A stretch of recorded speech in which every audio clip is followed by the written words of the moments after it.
Daniel, capítulo 1. Estaremos lendo apenas os primeiros 17 versos. É o início deste livro, início da história de um jovem registrado também em seu livro, que tem o seu nome, o livro do profeta Daniel. E muitos conhecem a história completa de Daniel. E já foi tema de filmes. E Daniel é um exemplo de fidelidade, exemplo de devoção, tinha uma vida devocional, homem de oração. Talvez se eu perguntasse para os irmãos, o que mais marcou na vida de vocês, o que aconteceu com Daniel. Alguns poderiam dizer, foi aquele que Deus livrou da cova dos leões. Não é? Mas quero dizer para os irmãos que o que mais marcou para mim, foi o fato de que Daniel renunciou o glamour da corte do rei, renunciou os manjares do rei, e ele manteve uma vida de oração. O que ele era na sua juventude, na sua terra natal, que era a terra de Judá, povo de Deus, não importou o fato dele ter mudado para a Babilônia, e está agora no Palácio Real, mudou sua condição financeira, social, e ele se manteve o mesmo diante de Deus, diante das pessoas. Então, eu creio que a palavra de Deus hoje vem para mim, vem para você, vem para nós como igreja, no sentido de nos chamar a uma responsabilidade que nós temos, de sermos submissos a Deus nas nossas escolhas e também termos determinação nas nossas decisões. Eu creio que muitas pessoas aqui já escolheram o caminho do amor, o caminho da fé em Jesus, o caminho cristão. Quem já escolheu esse caminho, levanta a mão. Praticamente todos. Você que está nos acompanhando pela internet, também é sua oportunidade. E quem tem mantido essa decisão com determinação? Esse é um grande ponto a se pensar, porque os discípulos de Jesus escolheram acompanhá-lo, os 12. E em determinado momento, alguns desanimaram, alguns desistiram, então não demonstraram determinação naquela decisão. Jesus teve que buscar alguns depois que ele ressuscitou. Judas, até antes mesmo da morte de Jesus, o abandonou, desistiu daquela escolha e desanimou na sua decisão. Então eu creio, irmãos, que é um tema que para nós é necessário nos mantermos no caminho do Senhor. E acabamos de louvar a Deus, pedindo a Ele em oração que nos ensine a caminhar. Declaramos que entregamos nossa alma, nosso coração para Ele. E quando nós falamos nosso coração, estamos pensando na nossa mente, nosso pensar. Então, que seja assim uma verdade na nossa vida. Eu vou ler o texto com os irmãos e depois nós estaremos orando, mais uma vez, pedindo a Deus que nos dê a palavra. No ano 3º do reinado de Joaquim, rei de Judá, veio Nabucodonosor, rei da Babilônia, a Jerusalém e a sitiou. O Senhor lhe entregou nas mãos a Joaquim, rei de Judá, e alguns dos utensílios da casa de Deus. A estes levou-os para a terra de Sinar, para a casa do seu Deus, e os pôs na casa do tesouro do seu Deus. Disse o rei a Aspenaz, chefe dos eunucos, que trouxesse alguns dos filhos de Israel, tanto da linhagem real como dos nobres, jovens sem nenhum defeito, de boa aparência, instruídos em toda sabedoria, doutos em ciência, versados no conhecimento e que fossem competentes para assistirem no palácio do rei e lhes ensinasse a cultura e a língua dos caldeus. Determinou-lhes o rei a ração diária, das finas iguarias da mesa real e do vinho que ele bebia, e que assim fossem mantidos por 3 anos, ao cabo dos quais assistiriam diante do rei. Entre eles se achavam dos filhos de Judá, Daniel, Ananias, Misael e Azarias. O chefe dos eunucos lhes pôs outros nomes, a saber, a Daniel, o de Beltesazar, a Ananias, o de Sadraque, a Misael, o de Mesaque, e a Azarias, o de Abdenego. resolveu Daniel firmemente não contaminar-se com as iguarias do rei, nem com o vinho que ele bebia. E então pediu ao chefe dos eunucos que lhe permitisse não contaminar-se. Ora, Deus concedeu a Daniel misericórdia e compreensão da parte do chefe dos eunucos. E disse o chefe dos eunucos a Daniel: eu tenho medo do meu senhor, o rei, que determinou a vossa comida, a vossa bebida. Pois veria ele o vosso rosto mais abatido do que o dos outros jovens da vossa idade. Assim, poríeis em perigo a minha cabeça para com o rei. E então disse Daniel ao cozinheiro-chefe, a quem o chefe dos eunucos havia encarregado de cuidar de Daniel, Ananias, Misael e Azarias: experimenta, peço-te, os teus servos 10 dias, e que se nos deem legumes a comer e água a beber. E então se veja diante de ti a nossa aparência e a dos jovens que comem das finas iguarias do rei. E segundo vires, age com os teus servos. Ele atendeu e os experimentou 10 dias. E no fim dos 10 dias, a sua aparência era melhor. E estavam eles mais robustos do que todos os outros jovens que comiam das finas iguarias do rei. E com isto, o cozinheiro-chefe tirou deles as finas iguarias e o vinho que deviam beber, e lhes dava legumes. Ora, a estes 4 jovens, Deus deu conhecimento e a inteligência em toda a cultura e sabedoria, mas a Daniel, ele deu inteligência de todas as visões e sonhos. Amém? Feche seus olhos, por favor, e ore. Peça a Deus para falar contigo. Querido Pai, estamos aqui, Senhor, completamente submissos ao Teu Espírito Santo, porque é um tempo que nós nos dedicamos a ouvir o Teu falar. Que o Senhor Deus derrame sobre nós a palavra e a mensagem que o Senhor já colocou no Teu coração para ser entregue ao nosso coração. Pedimos, Deus, que haja edificação, que haja transformação de vidas e que a Tua vontade prevaleça, Senhor, em nós. Que possamos sair daqui hoje, Senhor, cheios do Teu Espírito Santo, compreendendo a Tua doce voz. Em nome de Jesus oramos. Amém e amém. Queridos, submissão nas escolhas e determinação nas decisões. A vida de Daniel, ela tem inspirado muitas pessoas. Pessoas, por exemplo, que buscam a sabedoria. Daniel era um jovem de Judá, provavelmente pertencia, à linhagem real ou aos nobres. Era um dos príncipes. Segundo o texto nos informa, Nabucodonosor, que era o rei da Babilônia, que tinha invadido e sitiado Judá, mandou que buscassem de lá alguns jovens para que ele pudesse então preparar no palácio real para servir agora ao grande império da Babilônia.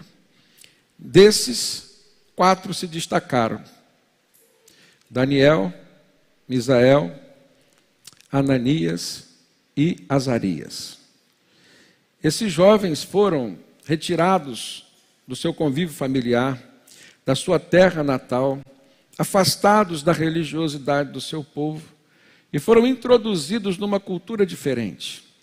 Só que não ficaram no meio do povo escravizado. Eles foram levados ao palácio real.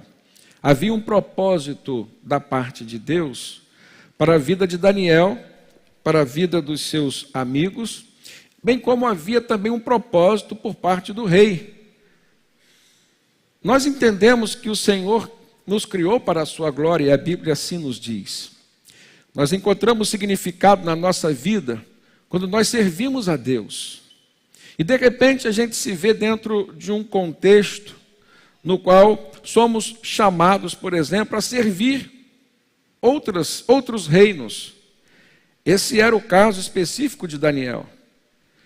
Ele foi convocado para servir ao rei Nabucodonosor, ao reino da Babilônia. Um reino pagão, cujo Deus não era o seu Deus, cuja cultura não era a sua cultura. Então era alguém em terra estranha, no meio de um povo estranho, dentro de uma cultura estranha e longe da sua vida religiosa, aquilo que o religava a Deus. Daniel buscou sabedoria. E nós sabemos, segundo a palavra do Senhor, que a sabedoria verdadeira vem do alto. Ela não vem dos livros, não vem dos bancos escolares. A sabedoria é o Senhor quem nos dá. É diferente do conhecimento.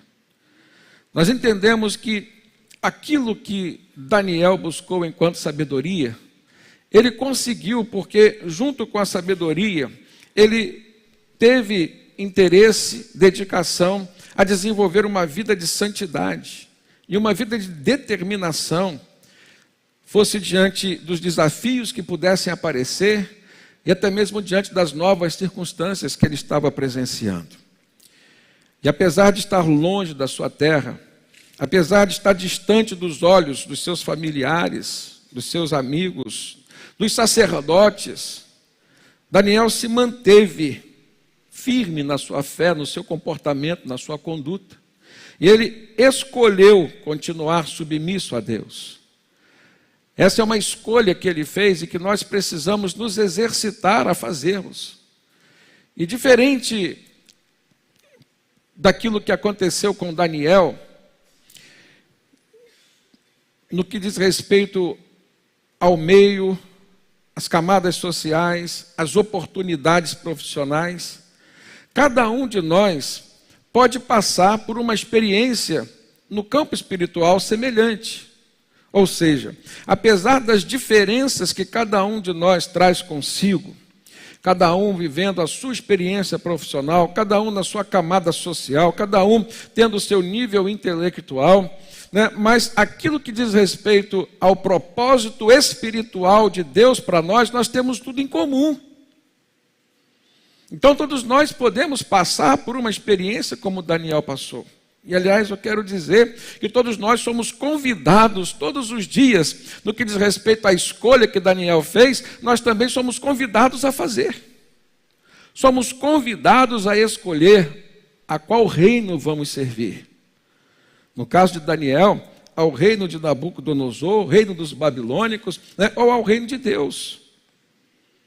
E por ele ter dado prioridade ao reino de Deus, por ele não ter se esquecido do seu passado, da sua vida, por ele não ter se esquecido do legado espiritual que ele carregou consigo para a Babilônia, o Senhor o abençoou, o Senhor o fez prosperar, porque servir ao reino da Babilônia ali era uma questão profissional. E ele soube separar muito bem, e Deus o abençoou, Deus o fez prosperar, porque em nenhum momento Daniel colocou em primeiro lugar o reino dos homens. Daniel sempre levou consigo o desejo e a prática, a escolha, a decisão, a determinação de colocar em primeiro lugar o reino de Deus. E se nós lembrarmos do que Jesus disse no final do Sermão do Monte, em Mateus 6,33, buscai primeiro o reino de Deus e a sua justiça, e as demais coisas vos serão acrescentadas. Muitos anos antes de Jesus dizer isso, Daniel já estava vivendo, experimentando isso na prática. Ele assumiu uma postura firme, determinada, diante das novas oportunidades. Infelizmente, irmãos, uma das realidades que nós vivemos hoje é que nem todo cristão, por exemplo, faz o que Daniel fez. Muitas pessoas, diante de oportunidades que têm na vida profissional, já começam a colocar o lado material em primeiro lugar, em detrimento de um relacionamento espiritual com Deus. Não conseguem achar o equilíbrio como Daniel encontrou. Não conseguem. E o que falta? Nós precisamos olhar, por exemplo, a experiência de Daniel e ver que ele, ali diante de toda a proposta do rei para ele e para os seus amigos, ele optou por influenciar a corte e não se permitiu ser influenciado. Mais uma vez a gente faz uma conexão com o Sermão do Monte escrito por Jesus, quando ele disse: vós sois o sal da terra e a luz desse mundo. É o sal que vai fazer a diferença, é a luz que vai brilhar na escuridão e apagar as trevas. E não se acende uma lamparina, como disse Jesus, uma candeia, para escondê-la debaixo de um móvel, mas se coloca acesa em cima, né, num lugar alto na casa, onde ela possa levar a luz para todas as pessoas. A escolha que Daniel fez foi de ser luz na Babilônia. A escolha que Daniel fez foi de ser sal naquele lugar. E fazer a diferença, ser um influenciador. E, portanto, ele não permitiu ser influenciado. Então, nós precisamos, em primeiro lugar, como Daniel, escolher a sabedoria. E a sabedoria que vem do alto, a sabedoria que só Deus pode nos dar. O apóstolo Tiago, na sua carta, capítulo 3, verso 17, ele diz assim: a sabedoria, porém, lá do alto, ela é primeiramente pura, e depois pacífica, indulgente, tratável, plena de misericórdia e de bons frutos. Ela é imparcial e ela é sem fingimento. Isso é o combo. São os atributos que compõem o conceito de sabedoria que Deus nos dá. É muito diferente de um conhecimento específico que se possa ter sobre alguma coisa ou algumas coisas. Daniel não se deixou abater com as crises, as pressões externas. Eu imagino um jovem no reino, quantas pressões ele sofreu. Se nós, numa escala de proporção muito menor, nos sentimos pressionados. Quantas vezes você tomou uma decisão na sua vida, saiu daqui com essa decisão, no domingo, por exemplo, com o coração cheio, ardente ali do Espírito Santo, e agora vou fazer, vai mudar, Deus vai fazer comigo, e na segunda-feira, diante das pressões profissionais e sociais, você já foi esmorecendo, já deixou para terça, da terça jogou para a quarta, da quarta jogou para a quinta, e já foi se esquecendo, e no domingo você já não deixou Deus tocar mais naquele assunto, e passou. Cada oportunidade que passa, irmãos, de ouvirmos e obedecermos à voz de Deus, é uma bênção que nós perdemos. E que talvez não voltará mais. A grande questão que eu vejo na história de Daniel, um homem submisso a Deus, diante das suas escolhas. A vontade de Deus é o que eu quero escolher sempre. Segundo os parâmetros de Deus, eu vou decidir e eu vou firmar os meus passos. Ele não abandonou seus princípios religiosos, seus princípios morais, seus princípios éticos. Interessante que o texto nos mostra um Daniel humilde. Mesmo tendo saído da realeza de Israel, dentre os nobres de Israel, ele foi alguém que manteve um coração humilde. E a Bíblia diz que é um coração humilde é que Deus concede graça, Deus concede favor. Daniel sabia que as questões materiais, e aí é um detalhe muito importante, que parece que a gente sabe, mas esquece. As questões materiais, elas são passageiras, e deverão sempre ser secundárias. Jesus disse, buscai primeiro o reino espiritual, e as demais coisas que são materiais serão acrescentadas. Mas parece que a gente esquece. E muitas pessoas procuram um Deus que é o espiritual para satisfazer suas questões materiais. Colocam então os interesses materiais na frente daquilo que deveria ser o principal, que é o interesse espiritual. Olha comigo no verso 3 e verso 4 do texto. Daniel 1. Disse o rei a Aspenaz, que era chefe dos seus eunucos, as pessoas que serviam no palácio, que trouxesse alguns dos filhos de Israel, tanto da linhagem real como dos nobres. Jovens sem nenhum defeito. Vamos ver as qualificações. Jovens sem nenhum defeito, de boa aparência, instruídos em toda a sabedoria, doutos em ciência, versados no conhecimento e que fossem competentes para assistirem no palácio do rei e lhes ensinasse então a cultura e a língua dos caldeus, que eram os babilônicos. Daniel, diante de todos os atributos, o mais importante nós não vemos ser citado aqui. Alguém viu aqui se falar em fé? Alguém viu aqui se falar em servo de Deus? Não. Ele não foi escolhido porque era um jovem de fé, porque tinha experiência com Deus, porque servia a Deus. Foi escolhido segundo os critérios da sociedade, os critérios do mundo. Poderíamos pensar assim, porque Nabucodonosor ali representava o mundo em si. Um mundo pagão, que não confiava no Deus de Israel. Mas mesmo assim ele foi. Porque nós entendemos que quando Deus tem um propósito para a nossa vida, Ele nos dá tudo aquilo que é necessário. E quando Ele quer usar alguém que já tem alguma característica, Ele vai buscar, porque Ele é soberano. A gente vê o caso de Saulo. Jesus foi ao encontro de Saulo. Saulo era alguém já do tipo Daniel, douto, sábio, conhecedor da ciência, foi ensinado aos pés do grande sábio Gamaliel, é versado no conhecimento, era um homem competente, tanto é que tinha autoridade dado pelos sacerdotes principais, pelo sinédrio de Israel. E Jesus foi lá e se revelou para ele e disse: eu sou Jesus a quem tu persegues. Perceberam? O que nos diferencia não é a nossa qualificação intelectual, o conhecimento que temos agregado, os títulos que recebemos.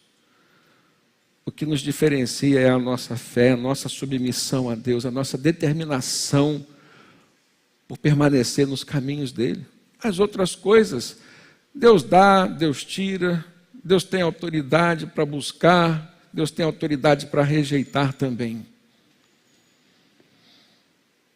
Agora, quando a gente vê essas qualificações desse jovem, se ele era douto em ciência, imagine no conhecimento da palavra de Deus.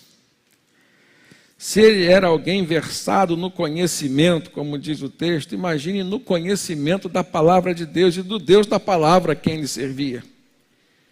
E foi justamente isso, irmãos, que demonstra para nós que ele era alguém que confiava em Deus. E o que fez com que ele fosse, por exemplo, liberto dos seus inimigos na corte, queriam a cabeça dele. E conseguiram lançá-lo na cova dos leões, só não conseguiram que os leões comessem Daniel. Porque Deus fechou a boca dos leões. Daniel capítulo 6, no verso 10, diz assim: Daniel, pois, quando soube que a escritura estava assinada, ou seja, o decreto do rei, dizendo que todos deveriam se ajoelhar diante da estátua que ele fez e adorá-lo, Daniel entrou em sua casa, em cima no seu quarto, onde havia janelas abertas do lado de Jerusalém. 3 vezes por dia ele se punha de joelhos e orava e dava graças a Deus diante do seu Deus, como costumava fazer. O decreto era que ninguém poderia adorar a nenhum outro Deus, orar, falar com nenhum outro Deus que não fosse o Deus dos caldeus. Era uma armadilha que os concorrentes de Daniel fizeram. E ele permaneceu fiel ao seu Deus. Se ele fazia isso, e o texto diz, eram 3 vezes por dia, se colocava de joelho, orava e agradecia ao Senhor, o texto traz um detalhe muito enriquecedor, como ele costumava fazer. Porque na hora do aperto, qualquer um faz. Não é hora nem 3 vezes por dia, não. Na hora do aperto, você ora 10 vezes por dia. Mas, mesmo sabendo que não pode, ou que não podia por conta de um decreto, ele já não conseguia viver de uma forma diferente. Já fazia parte da necessidade humana de Daniel ter esse contato especial com Deus. E quando o texto diz que ele abria a sua janela, né, que se voltava para o lado de Jerusalém, o seu coração estava lá no templo, onde ele costumava servir. Ou seja, tiraram Daniel do templo, mas não tiraram o templo de dentro de Daniel. Tiraram Daniel do lugar santo, da cidade santa, mas não tiraram a santidade de dentro de Daniel. E quantas pessoas hoje, cristãs, irmãos, uma vez distanciadas, basta se distanciar dos olhos do pastor, basta se distanciar dos olhos dos irmãos, já estão fazendo, desculpa o termo, uma lambança na sua vida. Já estão comprometendo a sua relação com Deus. Se Deus nos traz essa palavra, irmãos, é porque certamente alguém precisa ouvir. Não brinque, porque a cova dos leões, ela está lá fora. Mas Deus só vai livrar da cova dos leões daqueles que permanecerem fiéis como Daniel permaneceu. E não são poucas as covas dos leões. Assim como no caso de Sadraque, Mesaque e Abednego, não são poucas as fornalhas, não são pouco o fogo que queima. Não. Nós precisamos estar preparados na fé, com confiança em Deus. Agora, a confiança ela é um processo que vai sendo construído durante as experiências de um relacionamento. Isso acontece no nosso, né, no nosso meio humano, nos nossos relacionamentos interpessoais. Quando é que você passa a confiar em alguém? No primeiro encontro? Na primeira conversa? Tem crente bobo que até confia, até diz assim, porque é crente, né? Crente tem facilidade de crer. Então já crê e já é passado para trás com muita facilidade. Mas não estou falando disso. Em condições normais, pensa até mesmo no relacionamento conjugal. Começa o namoro, vira um noivado, vai aumentando a confiança, a credibilidade, o amor, o respeito, tudo junto. E aí então você consolida e solidifica um casamento. E mesmo assim, durante o casamento, a confiança precisa ir aumentando, porque o conhecimento mútuo vai aumentando também. E com Deus não é diferente. Com Daniel não foi diferente. O que ele experimentou lá na Babilônia, ele já experimentava em Israel. O relacionamento com Deus, a presença de Deus. A gente vai se relacionando com Deus e a gente vai crescendo na fé. E a gente vai vendo Deus se revelando para nós. Quanto mais a gente trabalha, quanto mais a gente serve, mais Deus se revela, mais Deus nos realimenta na fé, mais nós conhecemos o Deus a quem nós servimos. Em Isaías capítulo 64, verso 4, o texto diz assim, porque desde a antiguidade não se ouviu, nem com ouvidos se percebeu, nem com olhos se viu Deus além de ti, que trabalha para aqueles que nele esperam, ou que nele confiam. Que Daniel confiou e Deus trabalhou para Daniel. Não só o livrou da cova dos leões, mas livrou de muitas outras armadilhas. Um outro ponto importante que eu aprendo nesse texto, logo no início da história de Daniel.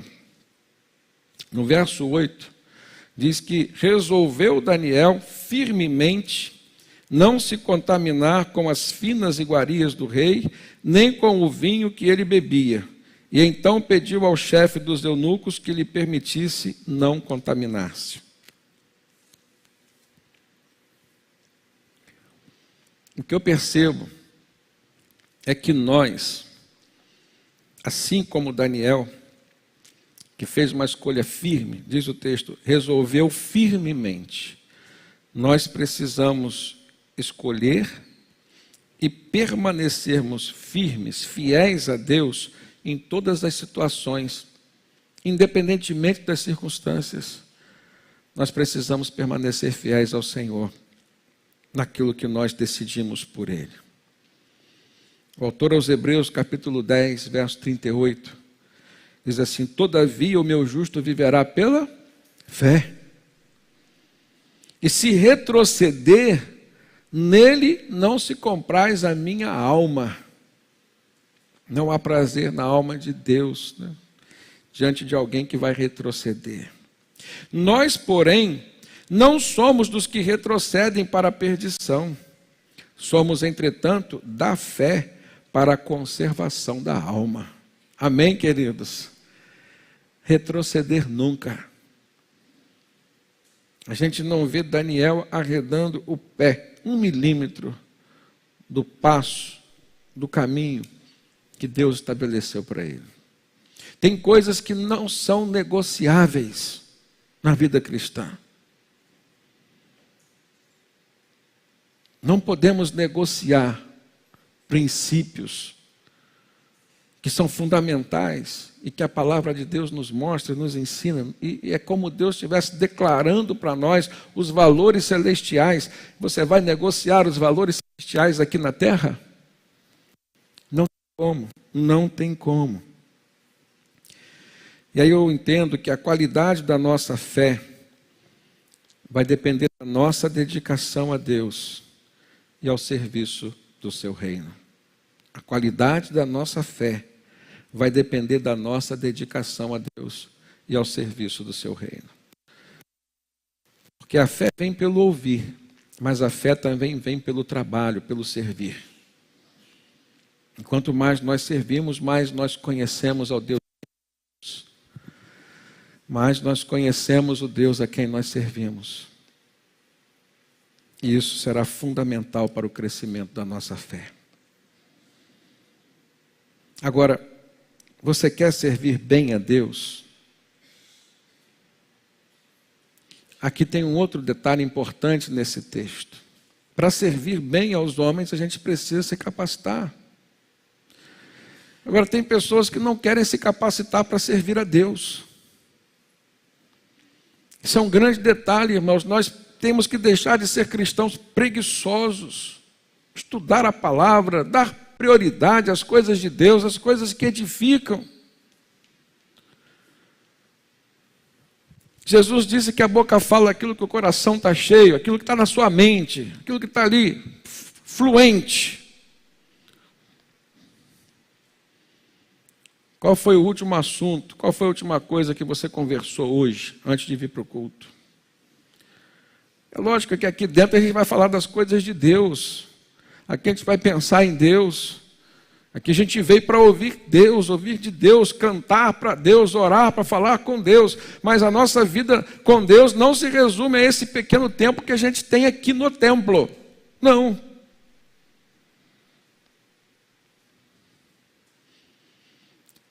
O seu compromisso com o seu Deus está diretamente relacionado com o tempo de sua vida que você dedica a Ele e à obra dEle. Não tem como você dizer que ama a Deus se você não se importa com a obra de Deus e se você não tem tempo para Deus. Que amor é esse? Que amor é esse? Eu não conheço uma mãe que não se preocupa com seu filho, uma mãe que ama, e normalmente mãe é exemplo de amor, que não sabe onde o filho está, e quando não sabe fica maluca, ela quer saber. Eu conheço uma que colocou até rastreador no celular dos filhos para saber onde eles estão. Não é a mãe dos meus filhos não, fica tranquilo. Mas, para a gente ficar, eu que sou pai, para ficar tranquilo eu tenho que confiar em Deus. Não sei não, mas Deus sabe. Então a gente entrega para Deus, mas a gente se preocupa. Então porque a gente ama. Agora você não se preocupa com a igreja do Senhor, não sabe o que vai acontecer, não está por dentro da programação, não se envolve com programação nenhuma, não quer saber de um lugarzinho aqui para você servir, lá fora também não. Então me diz uma coisa, qual é o seu amor, qual é a dimensão, o tamanho do seu amor para com Deus? Alguma coisa está errado. Alguma coisa está errado. Porque no coração de Deus tem lugar para todos nós, irmãos. E na obra de Deus também. E a gente precisa querer, a gente precisa buscar. Versículo 5, diz assim o texto: determinou-lhes o rei a ração diária, ou seja, uma dieta, das finas iguarias da mesa real e do vinho que ele bebia, e que assim fossem mantidos por 3 anos. 3 anos. E ao final desses 3 anos, eles então iriam assistir, dar assistência, servir diante do rei. 3 anos para se capacitar para servir a Nabucodonosor. Quantos anos você tem se capacitado para servir ao Rei dos Reis, o seu Senhor?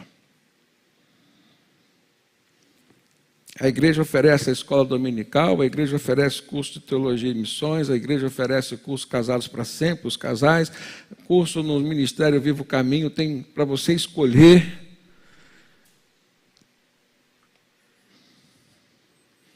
Então, procure se encher da palavra de Deus, do conhecimento de Deus. Queira entregar a sua vida e o seu tempo a Deus. Não tem como entregar a vida e não entregar o tempo. Tem células que você pode ir para servir na célula. Eu não tenho competência para tocar um violão aqui com os irmãos, mas lá na minha célula, a competência que eu tenho resolve ali e abençoa. E assim eu falo por muitos irmãos. Por muitos irmãos.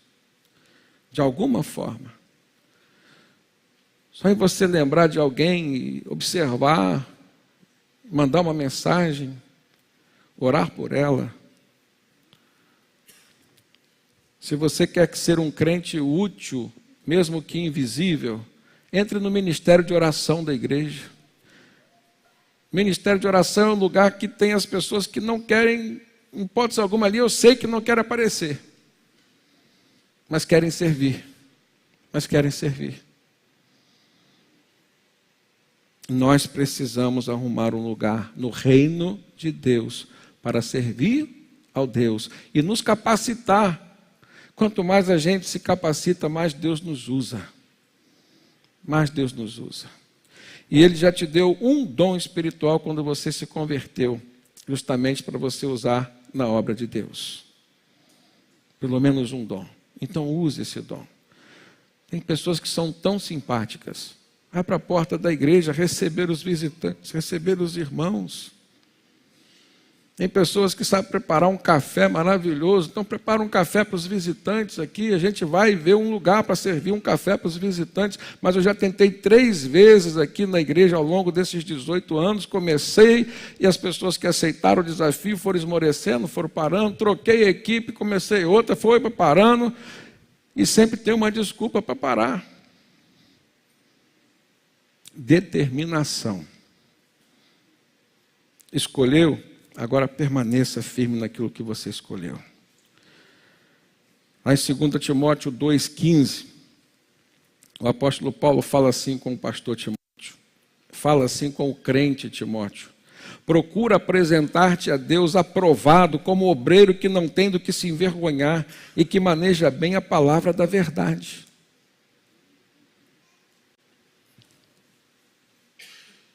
A escola dominical está aí, irmãos, de graça. Assim como hoje você tem no YouTube grandes pregadores, ensinadores, ministros da palavra, de graça. Conversa com Deus, peça a Deus. Não retroceda naquilo que Deus te apresentou como um propósito. O apóstolo Paulo, lá em Filipenses 3, 13, 14, ele diz: irmãos, quanto a mim, eu não julgo já havê-lo alcançado, mas uma coisa faço, esquecendo-me das coisas que para trás ficam e avançando para aquelas que estão adiante de mim, eu prossigo para o alvo, para o prêmio da soberana vocação de Deus em Cristo Jesus. Mantenha o foco, não deixe o inimigo tirar o foco de você, não deixe o inimigo te distrair. Aliás, um outro ponto importante que eu vejo nesse texto aqui, de uma forma intrínseca, é que o inimigo quer roubar a sua identidade de fé, a sua identidade cristã hoje. No tempo de Daniel não era a identidade cristã, mas era a identidade judaica, a identidade do povo de Deus, de alguém que era filho de Deus.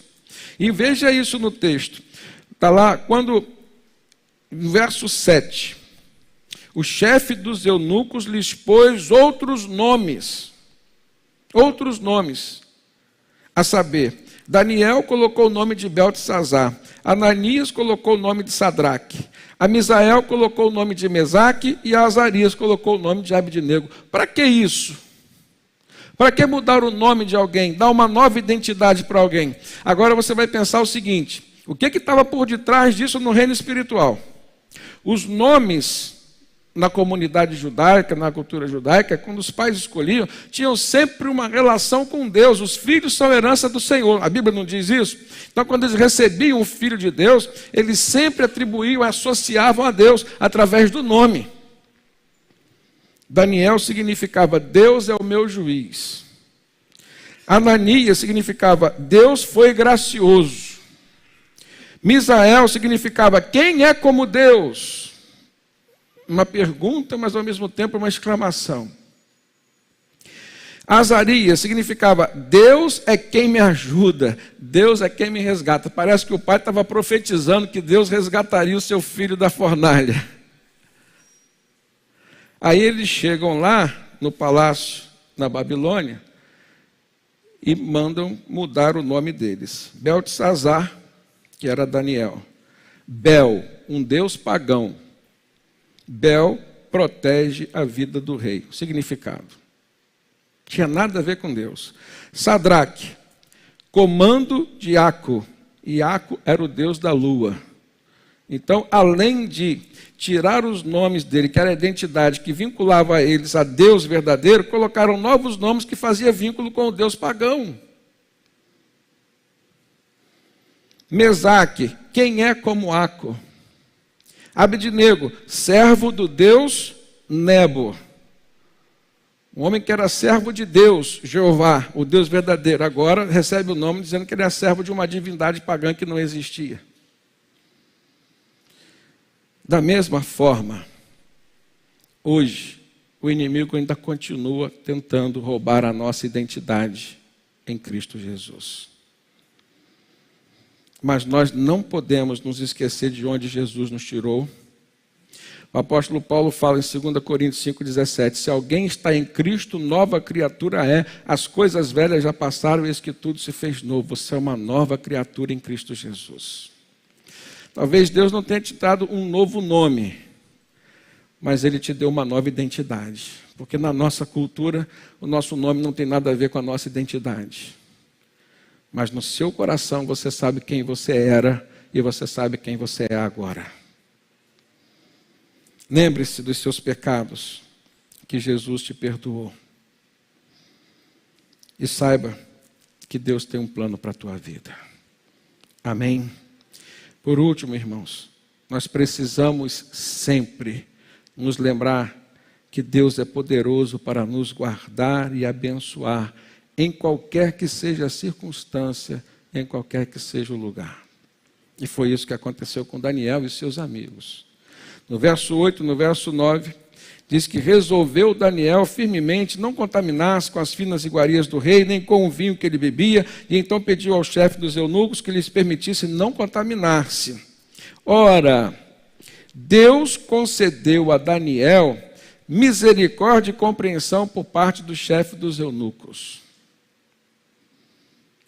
Se você pensa que Daniel estava sujeito ao chefe dos eunucos, saiba que o chefe dos eunucos estava sujeito ao Deus dos deuses, ao Rei dos reis.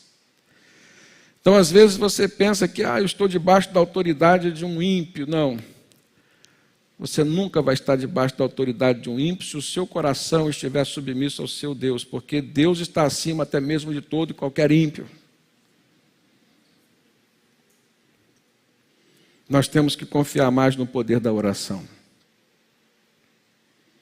Foi justamente o fato de Daniel ser um homem de oração, ter vida de oração, que fez com que ele lograsse êxito e vitória em todas as suas lutas, em todas as suas crises, em todos os momentos difíceis que ele passou.